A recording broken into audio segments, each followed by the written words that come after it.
Hello दोस्तों। स्वागत है आप सभी का हमारे YouTube channel the exams express पर। दोस्तों आज हम हिस्ट्री से रिलेटेड कुछ इंपॉर्टेंट क्वेश्चन लेकर आए हैं जो आने वाले रेलवेज एग्ज़ाम्स में बहुत ही इंपॉर्टेंट होने वाले हैं। तो चलिए दोस्तों शुरू करते हैं हमारा आज का सेशन। सिंधु सभ्यता संबंधित है दोस्तों, इसका सही आंसर होगा ऑप्शन बी, आदि ऐतिहासिक युग से। सिंधु सभ्यता आदि ऐतिहासिक युग से संबंधित है और इसके बारे में जानकारी है।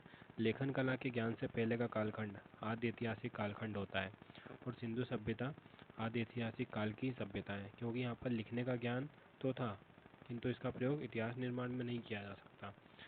चलिए दोस्तों आगे बढ़ते हैं। हमारा अगला प्रश्न है, हड़प्पा सभ्यता की खोज किस वर्ष में हुई थी? इसका सही आंसर है ऑप्शन बी, 1921। 1921 में हड़प्पा सभ्यता की खोज हुई थी।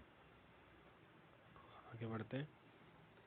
हड़प्पा सभ्यता के बारे में जानकारी चार्ल्स मेसन के द्वारा दी गई थी, लेकिन पर्याप्त साक्ष्य न उपलब्ध होने के कारण शोध कार्य नहीं किया गया और जब 1861 में पुरातात्विक सर्वेक्षण विभाग की स्थापना की गई, जिसमें अलेक्जेंडर कनिंघम ने ईंटों के आधार पर यहाँ के प्राचीन सभ्यता के होने के कुछ प्रमाण एकत्रित किए। जब अलेक्जेंडर कनिंघम पुरातात्विक सर्वेक्षण विभाग के महानिदेशक बनाए गए तो उन्होंने मुद्राओं के आधार पर प्राचीन सभ्यता होने के प्रमाण दिए, लेकिन यहाँ भी पर्याप्त साक्ष्य न होने के कारण कोई कार्य नहीं हुआ।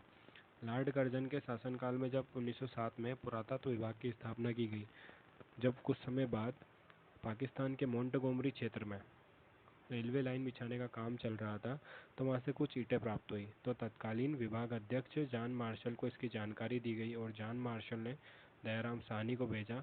दयाराम साहनी ने हड़प्पा नामक नगर की खोज की 1921 में। मूर्ति पूजा का आरंभ कब से माना जाता है? दोस्तों इसका सही आंसर होगा ऑप्शन ए, पूर्व आर्य युग। पूर्व आर्य युग से हड़प्पा सभ्यता का आरंभ माना जाता है। हमारा अगला प्रश्न है, गोदीबाड़ा के साक्ष्य प्राप्त होते हैं।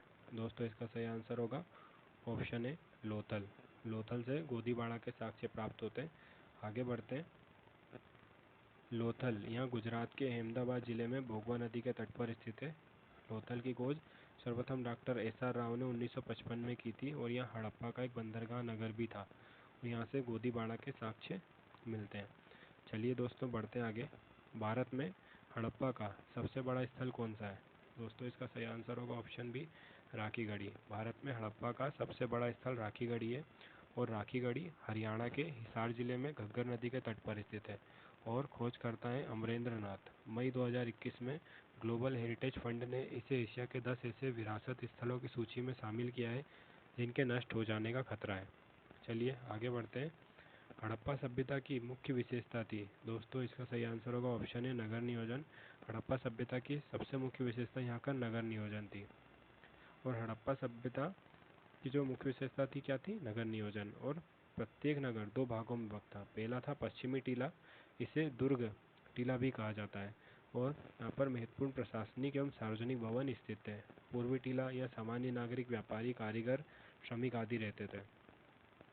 चलिए आगे बढ़ते हैं। वैदिक काल में वेद त्रय शब्द किससे संबंधित है? इसका सही आंसर होगा ऑप्शन सी, वेदों से। अब वेद त्रय में 3 वेदों को शामिल किया जाता है, ऋग्वेद, यजुर्वेद और सामवेद। इन तीनों को सम्मिलित रूप से वेद त्रय कहा जाता है। उपनिषदें किन पर आधारित पुस्तक है? हमारा अगला प्रश्न है, इसका आंसर हो जाएगा दोस्तों ऑप्शन डी, दर्शन। उपनिषदें दर्शन पर आधारित पुस्तक है और उपनिषद शब्द का अर्थ होता है गुरु के समीप बैठकर लिखे गए ग्रंथ। इसकी विषय वस्तु है दर्शन और उपनिषदों की संख्या है 108। चलिए आगे बढ़ते हैं। वैदिक काल में लांगल शब्द का प्रयोग किस लिए किया गया है? दोस्तों इसका सही आंसर होगा ऑप्शन बी, हल। हल के लिए लांगल शब्द का प्रयोग किया गया है। हमारा अगला प्रश्न है, वैदिक कालीन राजनीतिक व्यवस्था में भागदूत शब्द का प्रयोग किस प्रशासनिक अधिकारी के लिए किया गया है? दोस्तों इसका सही आंसर होगा ऑप्शन डी, कर संग्रहकर्ता। कर संग्रहकर्ता नामक अधिकारी के लिए वैदिक काल में भागदूत शब्द का प्रयोग किया गया है। आगे बढ़ते हैं।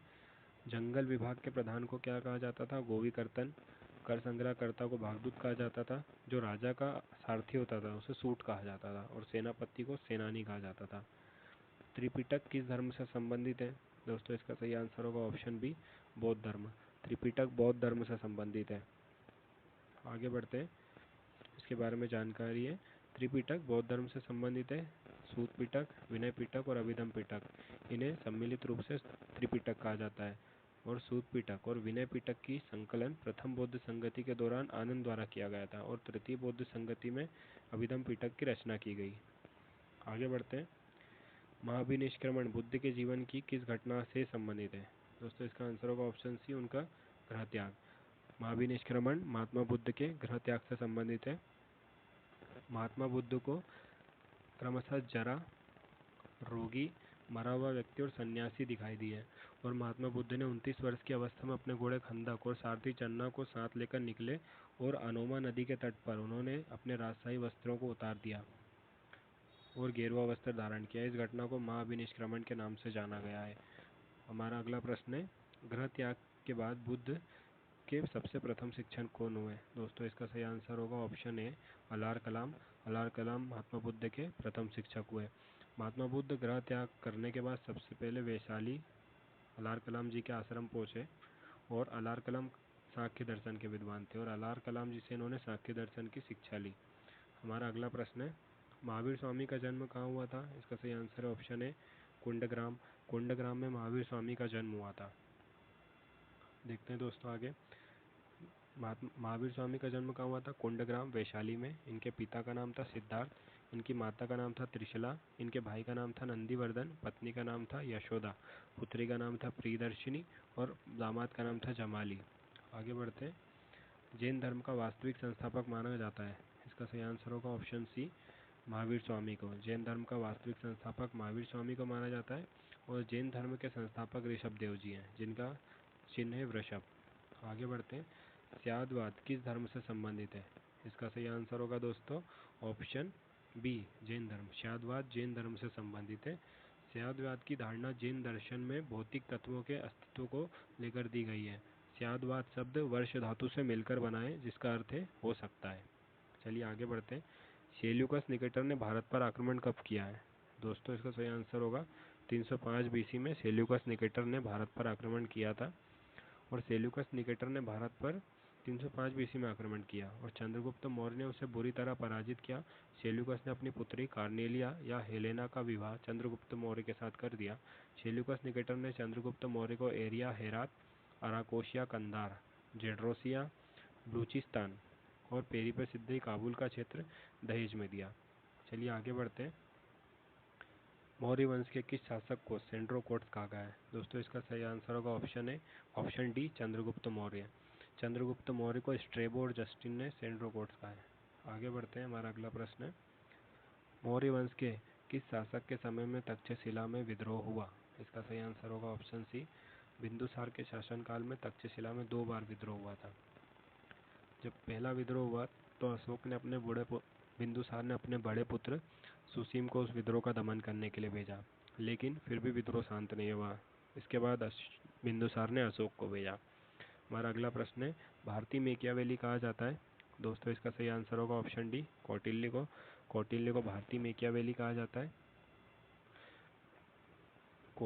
कौटिल्य के ग्रंथ अर्थशास्त्र की तुलना इटली के दार्शनिक मेकियावेली के द प्रिंसेस से की गई है। आगे बढ़ते हैं। सौराष्ट्र में सुदर्शन झील का निर्माण किसके शासन में करवाया गया? इसका आंसर होगा दोस्तों चंद्रगुप्त मौर्य। ऑप्शन सी, चंद्रगुप्त मौर्य के समय में सौराष्ट्र में सुदर्शन झील का निर्माण करवाया गया। आगे बढ़ते हैं। सौराष्ट्र के गवर्नर पुष्यगुप्त वैश्य ने सुदर्शन झील का निर्माण करवाया था चंद्रगुप्त मौर्य के समय में और सौराष्ट्र कहाँ पर है? गुजरात में। हमारा अगला प्रश्न है कि भारत के इतिहास में स्थानांतरण की पहली जानकारी प्राप्त होती है अशोक के द्वारा। आगे बढ़ते हैं, इसके बारे में जानकारी देखते हैं। जब अशोक तक्षशिला के विद्रोह को शांत करने गया तो इस दौरान वहां के लोगों से उनकी समस्या जानकर तक्षशिला के पदाधिकारियों का स्थानांतरण उज्जैनी कर दिया। इसे विश्व में स्थानांतरण की पहली घटना कहा जाता है।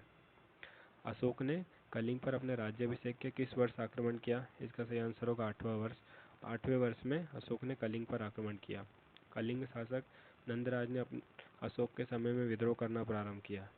कलिंग के राजनीतिक और व्यापारिक महत्व को देखते हुए अशोक ने अपने राज्याभिषेक के 8वें वर्ष में कलिंग पर आक्रमण किया।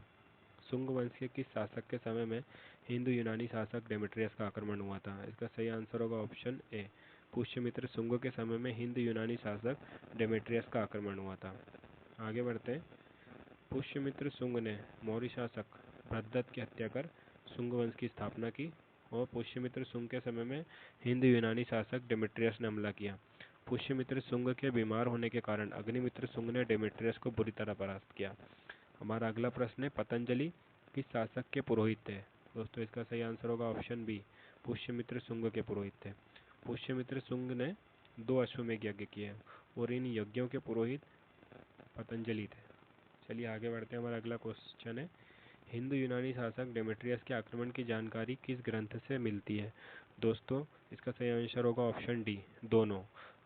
गार्गी की गार्गी संहिता और कालिदास का मालविकाग्निमित्रम, दोनों से ही हमें हिंदू यूनानी शासक डेमेट्रियस के आक्रमण की जानकारी मिलती है। आगे बढ़ते हैं। यूनानी शासक एंटालकेट्स द्वितीय का राजदूत हेलियोडोरस शुंग वंश के किस शासक के शासनकाल में भारत आया था? दोस्तों इसका सही आंसर होगा ऑप्शन सी, भागभद्र।